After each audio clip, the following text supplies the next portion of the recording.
up, you draft nerds out there? My name is Draft Raw, and thank you for tuning in to In the Clutch.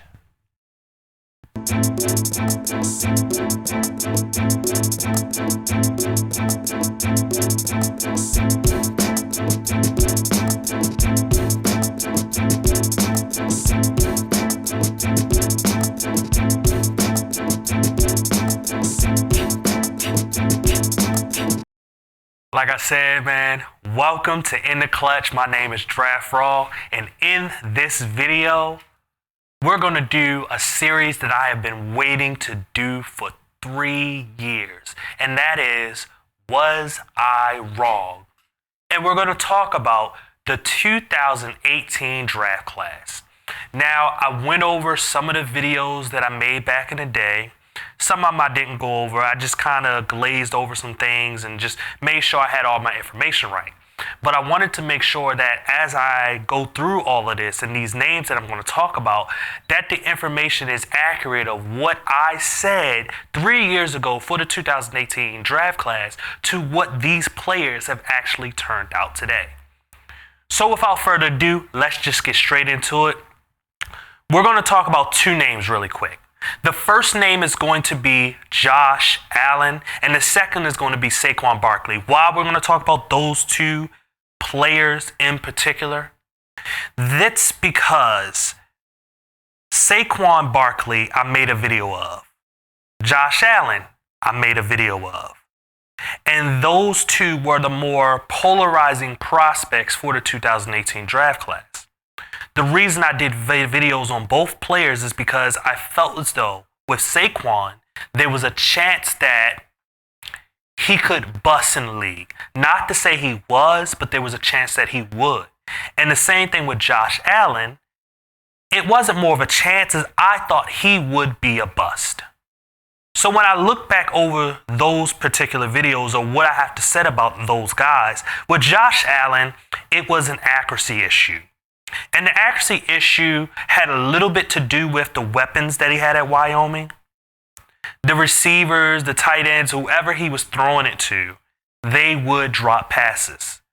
But the other issue is that there were actual inaccuracy issues that he had. The simple fact is that he wouldn't set his feet correctly. He would just throw with his arm. He wouldn't throw with his core. Those type of things led to him not being as good of a quarterback in college. Now that he's gotten into the NFL, he's gotten to coaching and training, and he's worked really, really hard. He's become a quarterback that this past year was in MVP considerations. So with that being said, Draft Raw, I was wrong about Josh Allen. When we look at Saquon Barkley, we have to question, was I wrong about Saquon? I felt as though with Saquon, there were times that he would kind of run out of bounds. There were times that when he did get tackled, he would fall backwards. He wouldn't fall forward. I did say in the video that, he was a great receiver and that he will get the yardage. But there was other situations where, as a running back, he would get 2-3 yards here, maybe 1 yard, then a run that was negative yards, and then all of a sudden he'll break off a 50-yarder because he had that type of ability. And that works sometimes. Guys like Chris Johnson in the league, he was always a big play back. And when he wasn't able to break the big play, Chris Johnson looked pretty average. And I thought of the same with Saquon Barkley. Now, time has to really tell with him because he was injured this past season, and he did have an injury last season, his sophomore year as well. He was still a good running back, but it was one of those things where hopefully the injuries don't turn him into a bust, and I don't think he's a bust. But with those issues that I had with him, with just kind of, I guess you say, being soft, hopefully those things don't show up in years to come. But like I said, I thought that there was a chance that he could bust and not that he was going to be a bust. So the question is, once again, Draft Raw, was I wrong? I would just say, yeah, I was wrong about Saquon Barkley. Now we can go look into some other guys. Let's look at the other quarterbacks from that draft. I had Sam Darnold as my number 1. Later in the process, I had Baker Mayfield as my number 2, I believe. Josh Rosen was a player that I had at number 2 at the beginning, but I changed my tune when the draft started getting close and near. I remember me having Baker, and I didn't glance over that particular video, but I remember me definitely having Baker as my number 2. I definitely had Lamar as my number 4, and my number 5 quarterback was Mason Rudolph. Now, looking at that whole list, the only quarterbacks that I was actually right about was none of them. Baker Mayfield, technically, maybe he was right. I had him as the second best quarterback in that draft class. Maybe he's the second or third best quarterback. So if the question is, was I wrong about Baker Mayfield? No. Was I wrong about Lamar Jackson? My issue with Lamar Jackson had to just be with becoming a more accurate quarterback when throwing the ball down the sidelines. That was the only problem I had.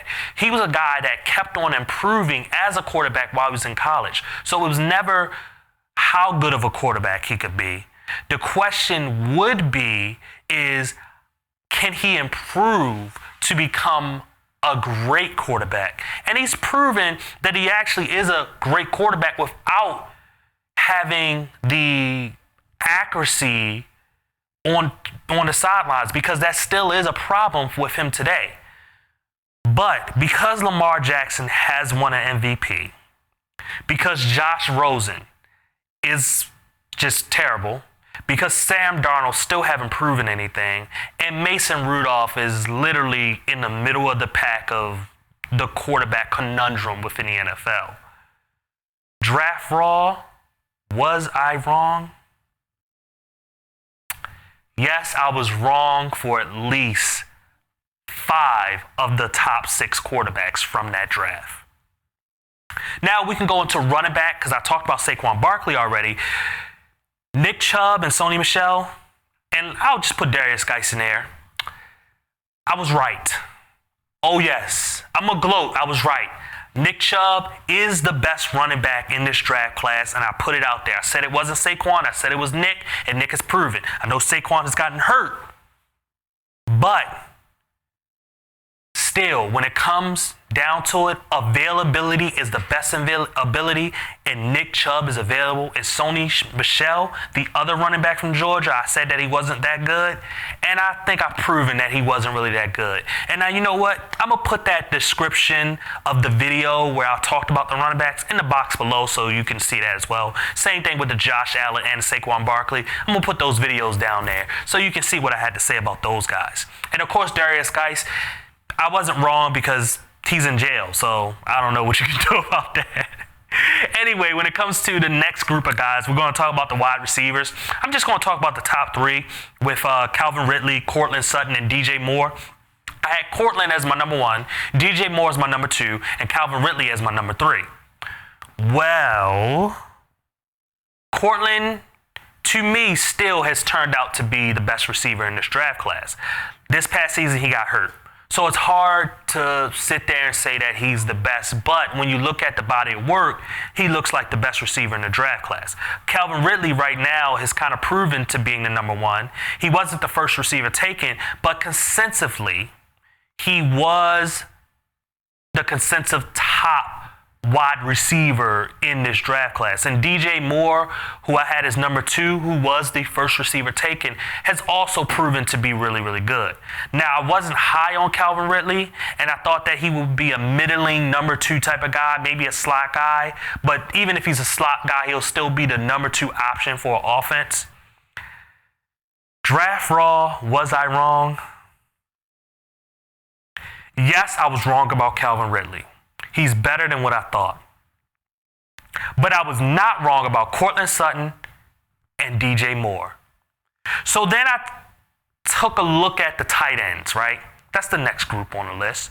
The tight ends, the Mark Andrews, Mike Gesicki, Dallas Goedert, Troy Fumagalli, Hayden Hurst. I absolutely loved this draft class and thought that all 5 of those guys were going to be great. I was right mostly, but we're going to get into that, right? Troy Fumagalli, he was my 5th best. Let's just take him off the table. Troy is not even talked about. Let's look at Mark Andrews. Mark Andrews, who played for the Baltimore Ravens. I had him as, before the college season started that year, he was the number one tight end for me. He was. After the college season, because Hayden Hurst was more well-rounded, I had him as number one. Then I had Dallas Goedert. And actually, before the draft actually happened, I pushed Dallas Goedert up to being the number one, I believe, at that time, which Hayden Hurst then came in number two, Mike Gesicki number three, and Mark Andrews number four. If we take a look at that list right now, all four of those guys have proven to be really good tight ends. But Mark Andrews is still the gem of the class, and I should have stuck with when I said Mark Andrews was going to be the number one tight end. The reason why I couldn't is because I didn't think he was a guy that was a tough, like, go get the ball type of tight end. He was more of a kind of, run a good route, turn around, catch the ball, and, just do whatever he wanted with it. But he wasn't that go-get-it guy like a Dallas Goedert, or where I saw with Mike Gesicki and sometimes with Hayden Hurst, but not as much. Hayden Hurst was more technically sounded. But with Mark has an athleticism that was greater than those other four guys. So the question would be, again, was I wrong? No, I was not wrong about the tight ends in this draft class. So we're going to go a little bit more quicker here. We have the offensive tackle. I had Mike McGlinchey and Colton Miller as the top two tackles in the draft class. And as of right now, if the question is, was I wrong? No, I wasn't wrong. Both of those guys have been really, really good as offensive tackles in this draft class. And actually, maybe the only two offensive tackles in this draft class to be really good starters, or not just starters, but left tackles. Like, left tackle is a big position. And for those two guys to really be able to work out for the 49ers and the Raiders respectively, it says a lot about what my thought process going into studying these players and how I would actually rank them, because Colton Miller got destroyed as a prospect, and I thought he was a way better player than what people were trying to perceive him to be. And Mike McGlinchey obviously was a good, solid offensive tackle. Then we look at Quentin Nelson. I mean, that was kind of, everybody knew that. Braden Smith. I was right about Braden Smith. If the question is, was I wrong? I was right about Braden Smith because I felt as though he was probably the second or third best guard. I think I had him as the third best guard. So I was right about him, but I was wrong about the second best guard. I had it as Will Hernandez. And it's still kind of like, we'll see what happens with Will. But as of right now, Will Hernandez, who plays for the New York Giants, have not been that good. And last but not least, I don't want to go into all the centers in this draft class. I just know I had Frank Ragnow as my number one center in this draft class, and he's turned out to be absolutely excellent. And I did not like Billy Price as much as some other people or media draft scouts liked him, and he was actually picked right after Frank Ragnow as a center, and he hasn't turned out to be that good. So, draft raw, was I wrong? No, I was not wrong about any offensive line prospect in this draft. I can sit here and stamp it and say I was right about 99% of all offensive line prospects. I was right about every single one that I talked about. Whether they was good or bad, I was right.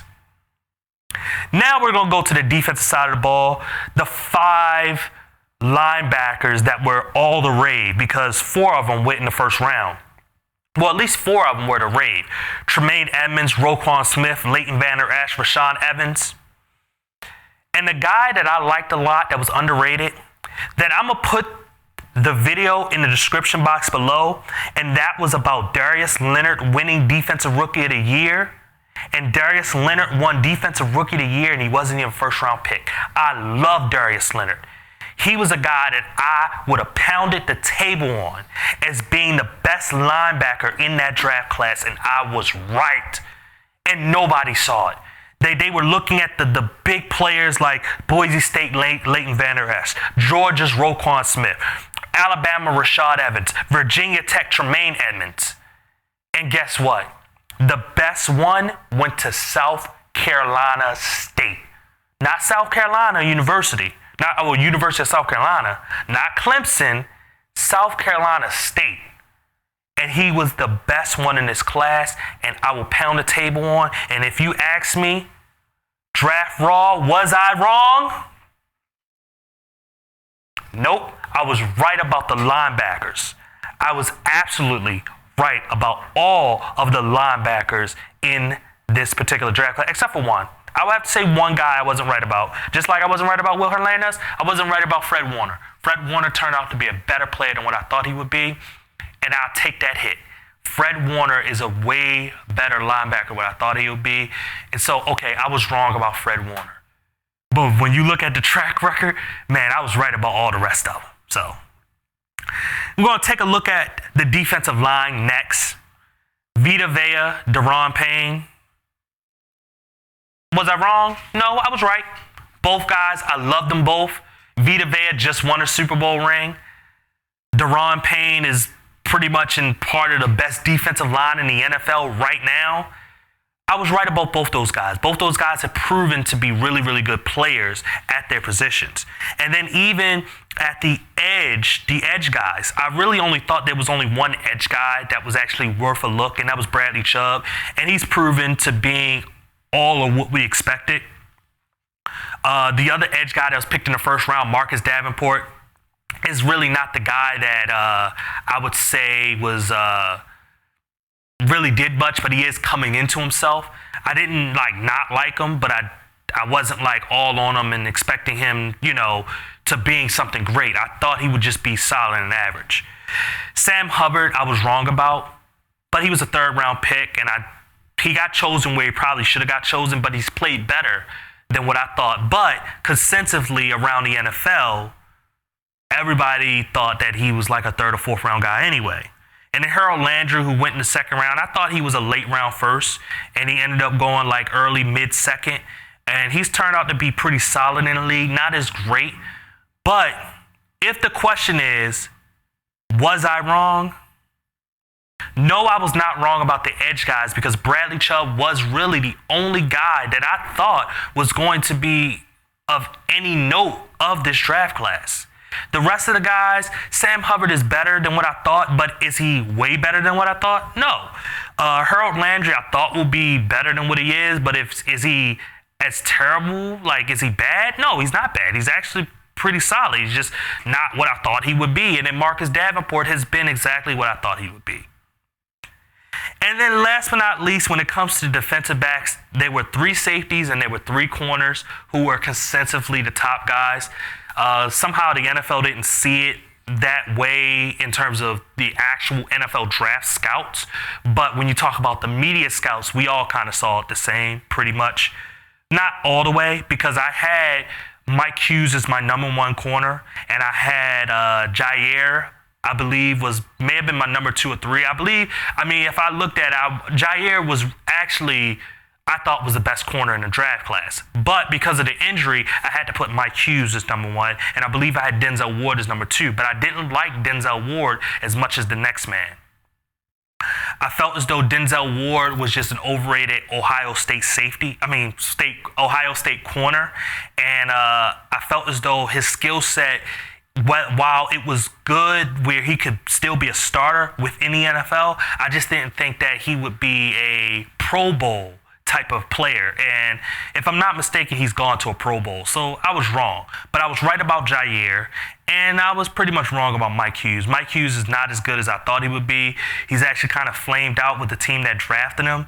But it is what it is. Jair Alexander, I would hang my hat on because I felt as though he was the best. So if the question is, was I wrong about the corners? Yeah, I was wrong, because when it comes to the top 3, 2 of the 3 didn't turn out as good as I thought they would be. And last but not least, when it comes to the safeties, the question is, was I wrong? We're going to get into that. Minkah Fitzpatrick, who was my number 1 guy, I thought he was the number 1 defensive back. He's turned out to be really, really good in the league. Next guy, Derwin James, who I felt as though if used a certain way, he could turn out really, really good in the league. And then last but not least, Deshaun Elliott, who ended up going in the 6th round out of nowhere to the Baltimore Ravens, which clap it up for him because this year he actually finally got the chance to start. He did pretty well. He wasn't the ball hawk that people saw in his first 2 seasons in preseason or in college like he was, but he did pretty well because he wasn't giving up big plays. And the other 2 safeties have turned out exactly who I thought they would be. So if the question is, was I wrong? No, I was not wrong about the safeties of the 2018 draft class. I was pretty much right. And when I look back at the whole draft class, I felt as though quarterbacks I was pretty much wrong about. I felt as though maybe tight ends you could say that with. But I feel really, really good about all of the players that I talked about in the positions and who I thought would be good and who I thought would be bad. Some guys have turned out to be better than what I thought in terms of I thought they wouldn't be that good. And other players that I thought would be good, maybe they're not as good. And then you got the ones that did, that really rose to the occasion and became the player that I saw in college. So anyway, that was the last, like I said, the last bit of it. Wait for the end of the video for a special message. Thank you once again for tuning in to In the Clutch. Once again, my name is Draft Raw, and if you want to see more videos from me, then you can subscribe to my YouTube channel at Draft Raw. And if you want to hear more from me, then you can follow me on Twitter, Facebook, or Instagram at the same name, Draft Raw. Once again, thank you. I'll see you next time.